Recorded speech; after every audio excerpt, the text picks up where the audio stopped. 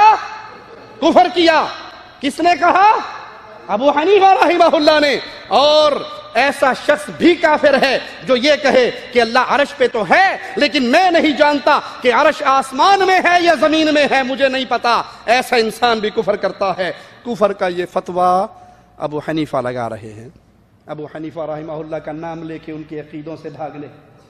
دوڑنے والوں, امام صاحب کہہ رہے ہیں جو یہ کہے کہ اللہ آسمان میں ہے یا زمین میں ہے مجھے نہیں پتا, تو آسمان میں ہونا جہت مقرر کرنا ہے یا نہیں؟ جہت مقرر کرنا ہے نا کہ اللہ آسمان میں ہے. آسمان ایک جہت ہے یا زمین میں ہے.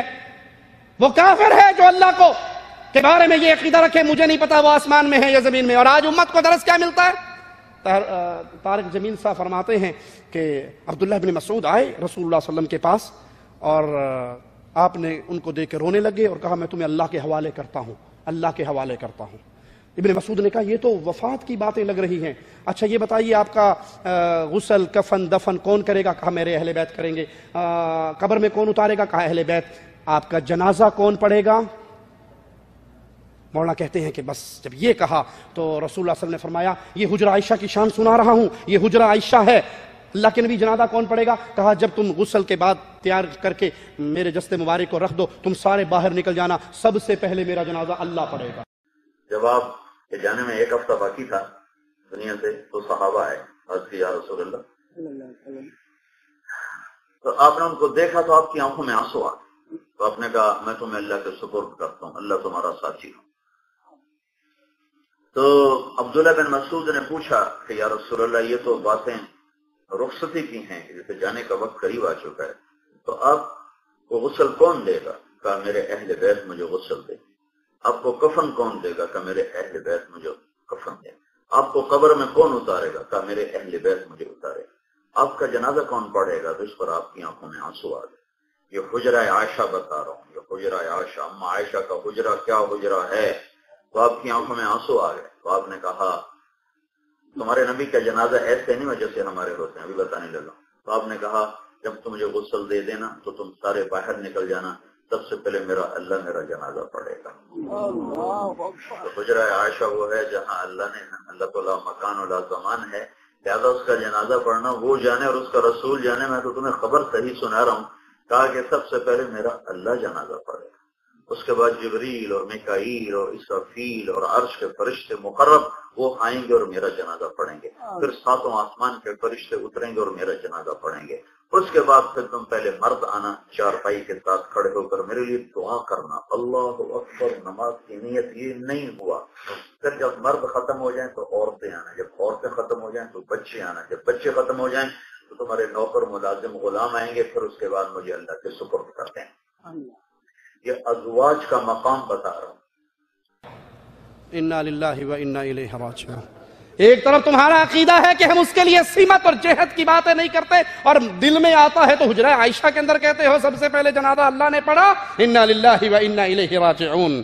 یہ ابو حنیفہ رحمہ اللہ فتویٰ دے رہے جو یہ کہے مجھے نہیں پتا اللہ آسمان میں ہے یا زمین میں, اور یہاں دعوت دی جاتی ہے اللہ لا مکان ہے لا زمان ہے, نہ اس کے لیے جہت کی نسبت ہوگی نہ کچھ اور. ایک عورت نے ابو حنیفہ رحمہ اللہ سے پوچھا جس رب کی آپ عبادت کرتے ہو وہ کہاں ہے؟ تو انہوں نے کہا اللہ سبحانہ و تعالی زمین میں نہیں آسمان میں ہے.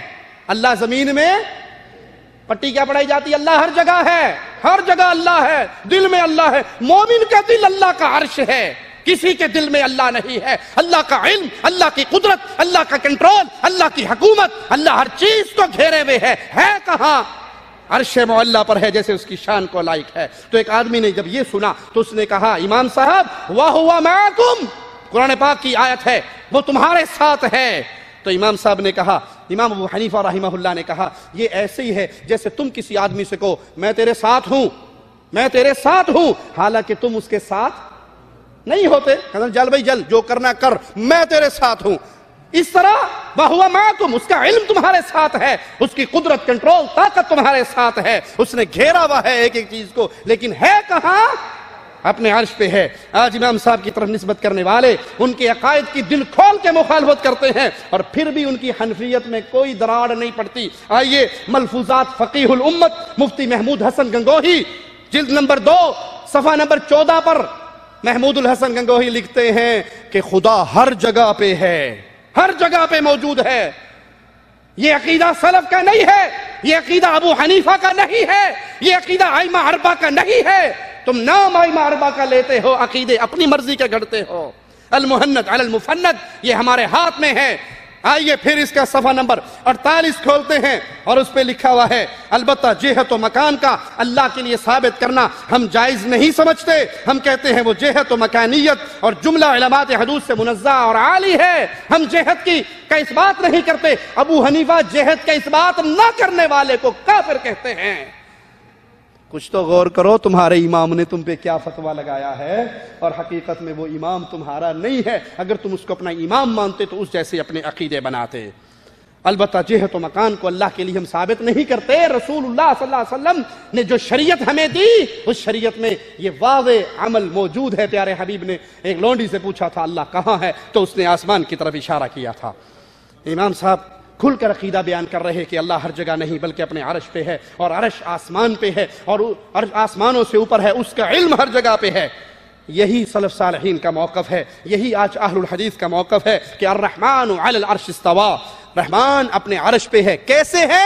امام مالک رحمہ اللہ کا جملہ یاد رکھیے، عرش پہ ہونے کو ہم مانتے ہیں، ایمان لاتے ہیں، اس کی کیفیت کو ہم نہیں جانتے، اس کے بارے میں سوال کرنے کو بدعت سمجھتے ہیں، اس پہ ایمان لانے کو واجب سمجھتے ہیں، اور یہی عقل سلیم اور فطرت سلیمہ درس دیتی ہے۔ جو کہے نا آپ کو اللہ ہر جگہ پہ ہے، اس سے کو بھائی دعا مانگ، دعا کے لیے ہاتھ اٹھاؤ، اٹھائیے دعا کے لیے ہاتھ۔ کیسے اٹھتے ہیں جی؟ دعا کے لیے ہاتھ کیسے اٹھے؟ ایسے۔ کیوں؟ آپ کی فطرت درس دے رہی ہے، ان خالی ہاتھوں کو بھرنے والا کہاں ہے؟ کبھی کسی نے یوں مانگا، یوں مانگا، یوں مانگا، یوں مانگا، یوں مانگا؟ جب بھی مانگتے ہیں دکھ ہوتا ہے تو یہ ہاتھ راتوں کو اٹھیں، دن کو اٹھیں۔ ارے بھائی یہ تو عقل سلیم ہے۔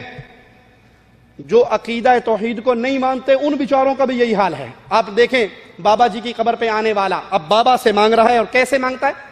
بابا جی کی قبر ہے، قبر پہ آ کر کھڑا ہو گیا اور کہتے ہیں جی بابا جی آئے ہیں تیرے در پہ کچھ لے کے جائیں گے، بابا دے دے، بابا منڈا دے دے، بابا کوڑی دے دے، بابا بیاہ کرا دے، بابا دے دے، دے داتا دے داتا۔ کیسے مانگ رہا ہے جی؟ جس سے مانگ رہا ہے وہ کہاں ہے؟ ہم تو یوں مانگتے ہیں، کیوں؟ ہمیں دینے والا کہاں ہے؟ اور یہ کس سے مانگ رہا ہے؟ او عقل کے اندھے، یوں مانگ۔ تو جس سے مانگ رہا ہے وہ نیچے پڑا ہے، بابا دے دے دے دے، قسم رب دی کوئی نہیں ویکھن دیا، کڑ دے کیڑی شے دینی دے دے، وہ نیچے ہے نا۔ انا للہ و انا الیہ راجعون۔ اور گستاخ کا فتویٰ ہمارے اوپر، تم بڑے گستاخ ہو، اولیاء کو نہیں مانتے۔ آپ نے اللہ کے لیے اعلی مثال سمجھانے کے لیے مثال دیتا ہوں ان بابو جی کے اوپر۔ آپ جب کسی سے مانگنے جاتے ہو، ایک فقیر آتا ہے اور ایک بندے کو دیکھتا گاڑی میں ہے، 4 پیسے والا ہے، تو کہتے ہیں بھوک لگی ہے، رات کی روٹی نہیں کھائی، بھوک سے پیٹ میں درد ہو رہا ہے، روٹی دے دو۔ وہ نہیں بیٹھتا تو نیچے بیٹھ جاتا نا کہ دے دے دے دے، کھڑا ہے اور یہ اس کے نیچے بیٹھ کر دے دے یار بھوک لگی 5 روز۔ ایسے ہی ہوتا ہے۔ آپ نے کبھی دیکھا کسی فقیر کو وہ آئے اور آدمی کو پکڑے، نیچے گرائے، اس کی منڈی پہ پاؤں رکھے، کہ دے 5 روپے؟ دے گا؟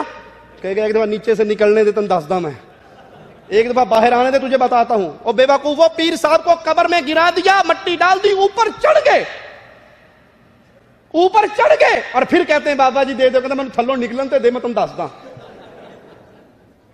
ہمارے ہاتھ یوں اٹھتے ہیں، ہم حق پر ہیں، کیوں اٹھتے ہیں؟ ان خالی ہاتھوں کو بھرنے والا عرش پہ ہے۔ تم نے پیروں سے مانگنا ہے تو یوں مانگو کہ جس کی طرف تمہاری نسبت ہے وہ اوپر نہیں۔ لاہور تیرا داتا اے جی شرک دیے حد، کیوں؟ تیرا داتا تھلے فرشاں دے، میرا داتا اتے عرشاں دے۔ ہمارا داتا عرش پہ ہے، تم نے جس کو داتا کہا وہ فرش کے نیچے دفن ہے، وہ عرش کے اوپر نہیں ہے۔ عرش کے اوپر سچا رب اور سچا داتا ہے۔ امام صاحب کہتے ہیں کہ ہم اس کی کیفیت کو نہیں جانتے. کیوں؟ لیس کمثلہ شیء، شریعت نے قانون سکھایا ہے اللہ کی کوئی مثل نہیں. یہی عقل سلیم کا درس ہے، یہی فطرت سلیمہ کا درس ہے.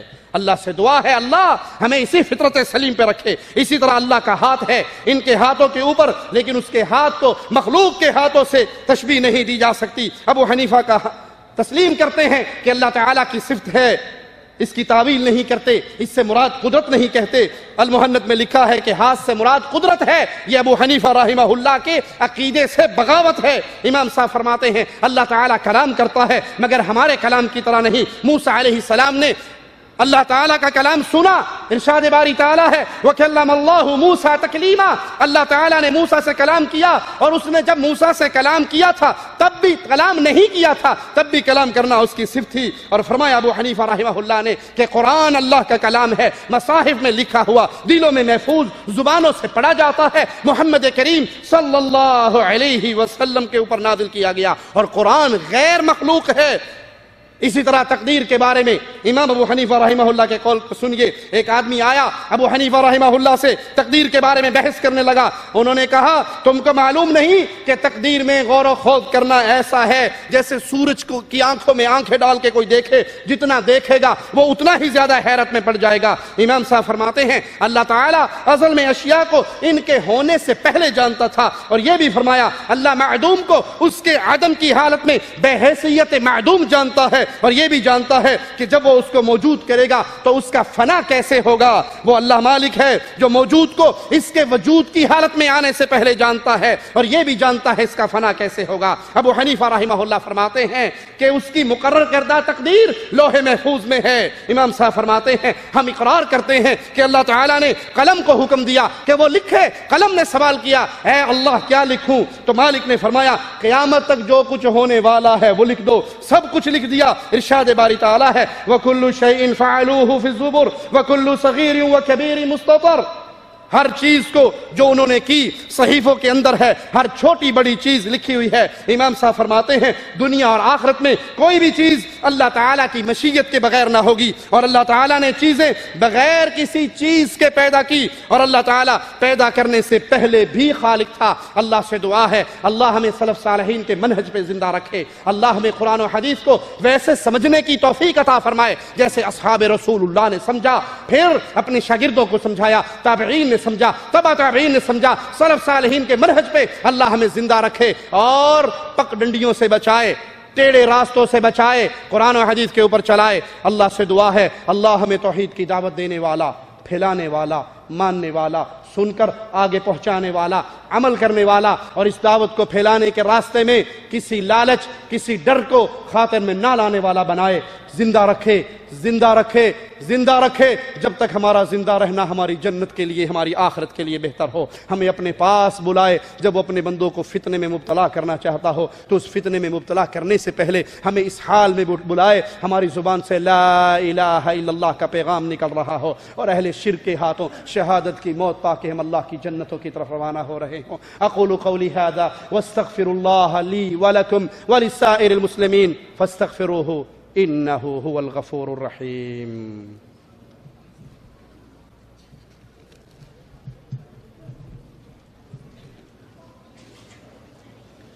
جزاکم اللہ خیر حسن الجزا فی الدنیا والآخرہ. سامعین کرام ہماری دوسری نشست ختم ہوئی، تو تیسری نشست انشاءاللہ بعد نماز مغرب ہوگی، سوال جواب کی شکل میں اور انعامات کی تقسیم کی شکل میں رہے گی.